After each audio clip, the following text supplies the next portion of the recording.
பாரா ஒலிம்பிக்ஸில் மிளிரும் நட்சத்திரங்கள்.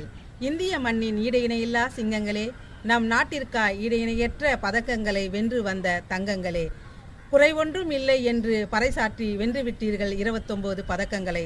கடந்த ஆண்டை விட அதிகமாய் வென்று ஆற்றலிலும் போற்றலிலும் திகழ்ந்து முதன்மையாய் இருக்கின்றீர்கள்.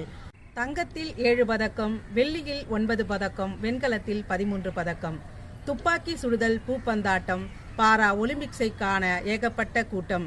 ஈட்டி எறிதல், வில்வித்தை, பாடுபட்டு உழைத்து வென்றார்கள் பதக்கத்தை. வட்டு எறிதல், குண்டு எறிதல், உயரம் தாண்டுதல், விடா முயற்சியால் வெற்றி உண்டு என்பதே இதன் புரிதல். கிளப் த்ரோ, ஜூடோ ஆட்டத்தை பாரு, எங்க வீரருக்கு எதிராக களத்தில் நிற்பது யாரு? ஓட்ட பந்தயத்தில் ஜெயிச்சது 3 பதக்கம், ஒரே சிங்கப்பெண்ணான பிரித்திபால் ஜெயிச்சாங்க 2 பதக்கம். வெற்றி பெற்ற வீரர்களின் பெயரை ஜோருங்க, அவங்க விவரம் அறிய எல்லாருமே ஊடகத்தை பாருங்க. தொடரட்டும் வளரட்டும் விளையாட்டு,